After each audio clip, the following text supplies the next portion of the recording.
वसीयत या विल एक कानूनी दस्तावेज है जो बताता है कि कोई अपनी मौत के बाद अपनी संपत्ति को कैसे और किस में बांटना चाहता है। वसीयत के जरिए किसी एक ही व्यक्ति को संपत्ति का अधिकार दिया जा सकता है या फिर एक से ज़्यादा लोगों को, अगर कोई शख्स ऐसा चाहता है कि उसकी मौत के बाद उसकी संपत्ति कुछ चुनिंदा लोगों को ही मिले तो इसके लिए वसीयत ज़रूरी होती है। बिना वसीयत किए मौत की स्थिति में संपत्ति का बंटवारा उत्तराधिकारी कानूनों के तहत होता है। तो आज हम जानेंगे कि आखिर वसीयत क्या है, क्यों ज़रूरी है वसीयत के तहत संपत्ति को बांटना और उत्तराधिकारी को किस तरह से सौंपा जा सकता है पूरा वसीयतनामा, और क्या परिवार से बाहर के किसी शख्स के नाम क्या वसीयत को रखा जा सकता है। बिना वसीयत किए मौत की स्थिति में किस तरह से संपत्ति का बंटवारा होता है। विष्णु चुंडी, फाउंडर और सीईओ आसान विल हमारे साथ जुड़ गए हैं। विष्णु, स्वागत है आपका हमारी इस बेहद खास पेशकश में। और विल बनाना मेरे ख्याल से एक बहुत ही ज़रूरी प्रक्रिया है जिसको अक्सर लोग नज़रअंदाज कर देते हैं, और इसीलिए भी करते हैं क्योंकि उनमें जागरूकता नहीं होती है। लेकिन आज की तारीख में, और एक धारणा विष्णु ये भी है कि लोगों को लगता है कि अगर मेरे पास बहुत ज़्यादा संपत्ति हुई तभी विल बन सकती है, तभी हमारी वसीयत बन सकती है। तो थोड़ा सा इस धारणा को तोड़ते हैं, आप समझाएं हमें बारीकी से कि कितना ज़रूरी होता है विल बनाना, और नॉट नेसेसरी कि आपके पास कोई बहुत ज़्यादा संपत्ति हो, आप बहुत अमीर शख्स हो तभी ही आप वसीयत बनाएं। हर हर पहली बात तो धन्यवाद मुझे इस शो पे बुलाने के लिए। तो ये सबसे बहुत कॉमन क्वेश्चन हमारे पास आता है कि मैं अभी अंबानी उतना अमीर नहीं बना, मेरे लिए क्यों वसीयत। तो हर इंसान अपनी अपनी जगह बहुत मेहनत करता है, बहुत कष्ट उठाता है संपत्ति इकट्ठा करने के लिए पूरी जिंदगी। मतलब ये तो मुझे बताने की जरूरत नहीं है, लेकिन हम लोग वो एक चीज पे ध्यान नहीं देते जो अनिवार्य है। वो एक ही चीज अनिवार्य है। टैक्सेस भी कुछ मुल्कों में आप एस्केप कर सकते हो, लेकिन मौत को एस्केप करना नामुमकिन ही नहीं मुश्किल ही नहीं, नामुमकिन है। तो उस सच्चाई को कभी एक बार तो हमें उसको एक्सेप्ट करना चाहिए, और उसके हिसाब से फाइनेंशियल प्लानिंग जो है, जो अभी आप बता रहे हो, आप बनो अपना फाइनेंस मिनिस्टर पूरा प्लानिंग करता है लास्ट डे के बाद भी कि किसको जाएगा और किस तरह से जो हमने मेहनत किया है हमारे पूरी जिंदगी में, वो संपत्ति कौन सही तरीके से उसको उपयोग करेगा। और इसका मतलब ये नहीं कि खाली किसी को संपत्ति दे दी। वसीयत के जरिए आप बहुत अच्छा भी कर सकते हो, आप अपना कर्मा भी बढ़ा सकते हो। जैसे आजकल काफी लोग जो है इंडिया में वसीयत के जरिए 5,000 रुपए, 10,000 रुपए डोनेशन भी दे रहे, मंदिरों को दे रहे, उनके एजुकेशनल इंस्टीट्यूट्स को दे रहे, क्योंकि हमारे यहाँ कर्मा में काफी बड़ी बिलीफ है। और वसीयत खाली जायदाद के लिए नहीं, जो हम अच्छे काम करते हैं वो उससे हमें अगला जन्म भी अच्छा मिलेगा। तो ये भी अभी बहुत लोगों ने इस पे ध्यान देना शुरू किया है।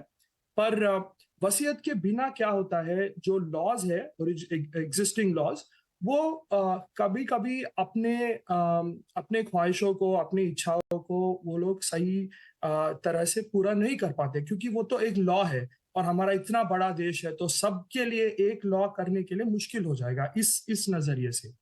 तो वसीयत सिंपली मैं बता दूं तो आपके जो जो भी आपके खुद के संपत्ति है, आपके इच्छा अनुसार किसी को भी आप दे सकते हो, किसी भी कॉज के लिए आप दे सकते हो, और फैमिली वाले को दे सकते हो, फैमिली के बाहर वालों को भी दे सकते हो जिन्होंने आपकी जिंदगी में कुछ अच्छा किया हो या आपके जिंदगी में कुछ इन्फ्लुएंस किया हो।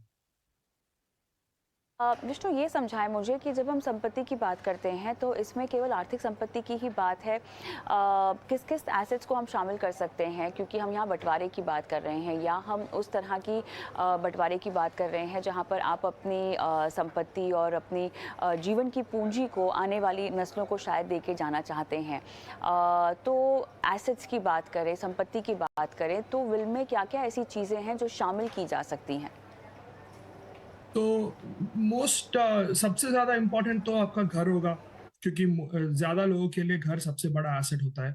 दूसरा गाड़ी, जमीन, और इंश्योरेंस पॉलिसी, वो हमने देखा है कि वो काफी बड़ा एक एसेट क्लास होता है लोगों के पूरे, अगर उनका पूरा संपत्ति 100 रुपए है तो घर तो 30 रुपए होगा, इंश्योरेंस पॉलिसी 5-10 रुपए हो गए और जमीन भी होगा। उसके बाद इंडिया में जेवरात बहुत इंपॉर्टेंट है, तो jewellery, FDs, pension funds, provident funds, जो भी अपने पुराने ओल्ड स्कूल जहां पे हमने सेफली अपने एसेट्स लगाए हैं, वो सब होते हैं। वो तो स्टेप 1 है। दूसरा, आजकल पूरा डिजिटल एसेट्स हो रहा है, क्योंकि मुझे मालूम है आपके जो दर्शक है वो काफी फिनटेक इंडिया में भी विश्वास रखते हैं और एक्चुअली डीपली उसमें निवेश कर चुके होंगे। तो ऑल ऑफ दैट, आपके जो जो भी ब्रोकरेज अकाउंट्स है, चाहे जीरोदा हो गया, ग्रो हो गया, जो भी है, किसी को मालूम नहीं होगा, क्योंकि वो लॉगिन पासवर्ड करना होगा, ओटीपी आएगा, और वो अकाउंट नंबर आजकल तो पूरा ईमेल में जाता है।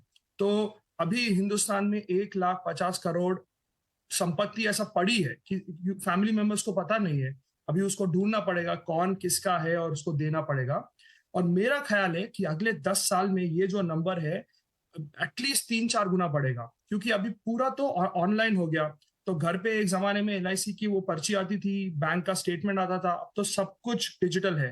एनवायरनमेंट के खातिर पेपरलेस हम लोग हो गए, तो इसके काफी प्रॉब्लम्स भी आएंगे। तो ये हो गए डिजिटल एसेट्स। अभी तीसरे हमारे कस्टमर्स है जो बिटकॉइन में इन्वेस्ट करते हैं, क्रिप्टो करेंसीज में इन्वेस्ट करते हैं, वो तो एक है। तो जितना ज्यादा आपका पोर्टफोलियो जो डाइवर्सिफाइड है डिजिटल में, वो सब किसी ना किसी को देना पड़ेगा। एक और मजेदार चीज बताता हूँ, अभी क्रिएटर इकोनॉमी चल रहा है, सभी के इंस्टाग्राम फॉलोअर्स है, सभी के यूट्यूब अकाउंट्स है, उसमें वो उनका रोजी रोटी चलता है, वो उनका एसेट हो गया, वो किसको मिलेगा? तो ये सब सोचना पड़ेगा। मतलब हम लोग इतने मसरूफ हो जाते हैं अपने हर दिन के काम में कि ये बेसिक फाइनल चीज जो है वो भूल जाते हैं। अब तो ऐसे में विष्णु, कोई सही समय होता है क्या विल बनाने का? कोई सही उम्र होती है विल बनाने की, या आप जब भी चाहें तब विल बना सकते हैं, और अगर एक बार विल बन भी जाए तो वो लगातार शायद बदली भी जा सकती है? कैसे होता है? तो मेरे ख्याल से सही उम्र तो उम्र से अच्छा, लॉ कहता है कि जो भी 18 के ऊपर है वो बना सकता है विल। लेकिन प्रैक्टिकली अगर हम लोग बात करें, अगर आपके पास कुछ भी हो, एक बैंक अकाउंट हो या कोई भी संपत्ति जो आपका हो, और आपकी इच्छा हो कि आपके परिवार वालों में से किसी को आप देना चाह रहे हो, या किसी और को, अगर आपका परिवार नहीं है, कुछ लोग ऐसे भी होते हैं, तो उस टाइम पे आप बना लेना चाहिए आपको विल।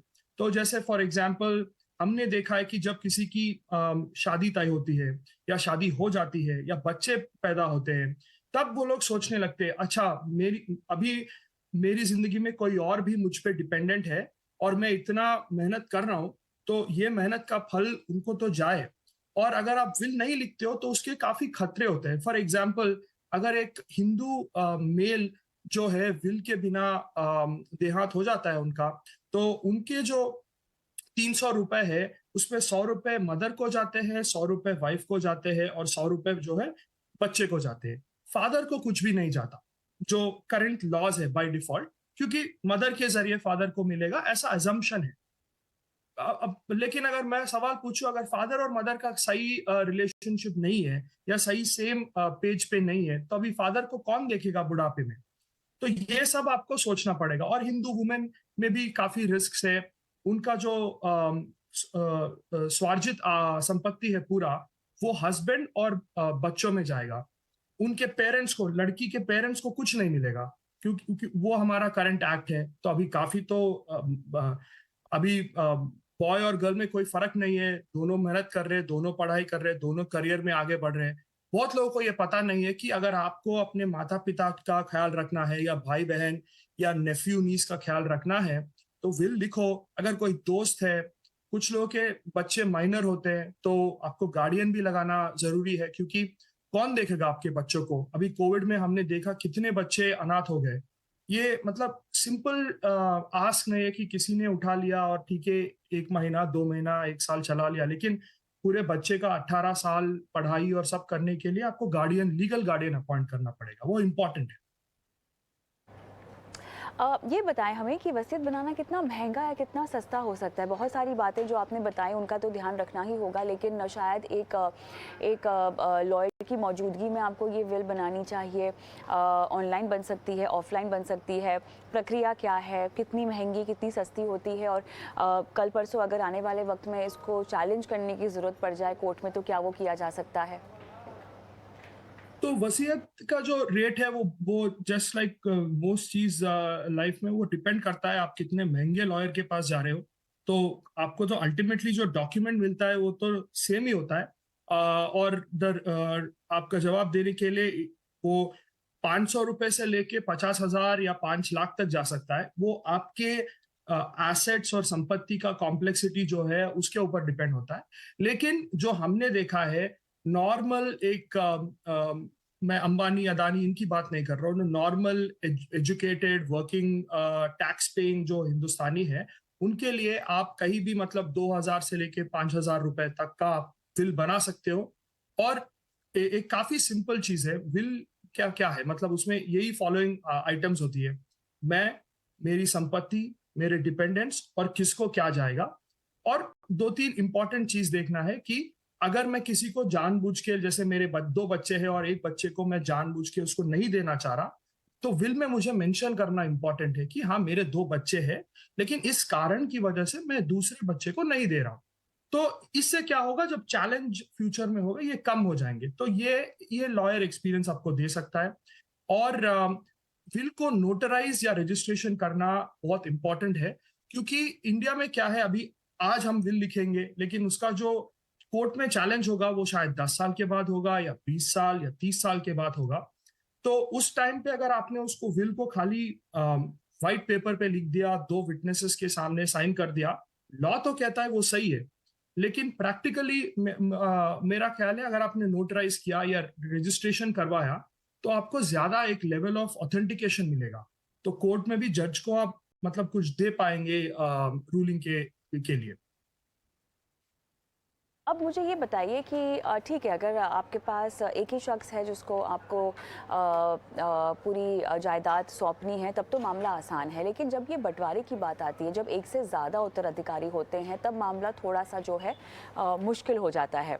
अब ऐसे में वकीलों की सहायता आप ले सकते हैं। आपके जो करीबी हैं, जो जिन पर आपको भरोसा है, उनसे शायद आप सलाह ले सकते हैं।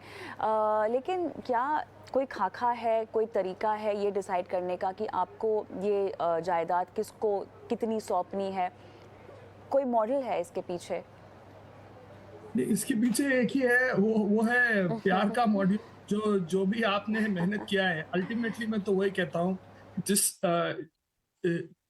मेरे ख्याल से मतलब ये ऐसा है, पर्सनल फाइनेंस है ना, तो हर एक बंदे का एक ही मतलब आंसर नहीं हो सकता। कुछ लोग बोलेंगे, अगर मुझसे पूछा जाए तो कुछ लोग हैं जो मेरे दिल के करीब हैं, कुछ संस्थाएं हैं जो मेरे दिल के करीब है, जैसे अक्षय पात्रा है और मेरा जो बिट्स पिलानी मेरा स्कूल है, तो मैं उनको भी कुछ देना चाहूंगा। पर तो सब हर एक इंसान का अपनी अपनी जिंदगी में जो भी उनका जिम्मेदारी है या जो उनके ऊपर डिपेंडेंट है वो खुद सोचना पड़ेगा। लेकिन विल का एक अच्छा पॉइंट ये है कि वो आपके जो भी इच्छा है वो आप उसमें लगा सकते हो और बता सकते हो। ये कोई जरूरी नहीं है कि वो आपका मतलब ब्लड रिलेटिव होना चाहिए। मेरा एक दोस्त है, मैं उसको देना चाहूंगा क्योंकि वो मेरा भाई जैसा है। तो ऐसा आपका कुछ लोगों के पेट्स होते हैं, ये तो हमने बात ही भी नहीं की। आजकल तो काफी लोग पेट्स पालने शुरू कर रहे हैं, बच्चों की तरह ट्रीट करते हैं। अब उनके बाद अगर पेट्स को कौन देखेगा, तो वो भी एक बहुत बड़ा प्रॉब्लम है। बिल्कुल। विष्णु, महिलाओं को विल बनाते वक्त कोई ख़ास बातों का ध्यान रखना चाहिए क्या? नियम कानून कुछ अलग हैं अगर महिलाएं विल बनाना चाहती हैं, या वो एक जैसे ही हैं? बहुत अलग है। जैसे मैं अभी आपको बता रहा था, जो हिंदू अगर मैरिड वुमेन है तो उनका जो पूरा सेल्फ एक्वायर्ड प्रॉपर्टी जो उन्होंने मतलब नौकरी के जरिए या खुद कमाया है, वो विल नहीं रहने के पक्ष में 50% हस्बैंड को जाएगा और 50% बच्चों को जाएगा। और अगर हस्बैंड भी नहीं है तो उनका शेयर जो है वो इन लॉस को जाएगा। तो अभी आप सोच लो मतलब कितना मतलब ये अन्याय की बात है। तो लड़की के माता पिता को कुछ नहीं मिलेगा। तो अगर आप विल लिखो, क्योंकि माता पिता उनको पढ़ाते हैं, उनकी शादी करवाते हैं, उन पे फाइनेंशियली डिपेंडेंट शायद ना भी हो, लेकिन बच्ची के दिल में होगा कि हाँ मुझे भी कुछ करना है, मैं भी कोई लड़के से कोई कम नहीं हूँ। क्योंकि इसका जो हिस्टोरिकल आप देखोगे तो इतने औरतें बाहर आके काम नहीं कर रही थी। तो अभी अभी आप फॉरवर्ड करो, अभी अर्बन इंडिया में 20% मेरे ख्याल से वुमेन वर्क कर रहे हैं। अगले 10-15 साल में वो 20% बढ़ के 30-40 भी होगा। और अभी एनीवे फर्क नहीं रहा बॉय और गर्ल में, दोनों भी पढ़ते हैं, दोनों भी माँ बाप को देखते हैं और देखने की इच्छा करते हैं, तो लॉ उसको सपोर्ट नहीं करेगा। तो ये बहुत इंपॉर्टेंट है, अगर आप वर्किंग वुमेन हो तो जरूर लिखना। चलिए, काफ़ी अच्छी सीख आपने आज दी हमें और हमारे दर्शकों को, और विल वसीयत की अहमियत कितनी है आपकी ज़िंदगी में, आपकी आर्थिक ज़िंदगी में, इसका महत्व समझाने के लिए बहुत बहुत धन्यवाद विष्णु, समय निकाला आपने, धन्यवाद।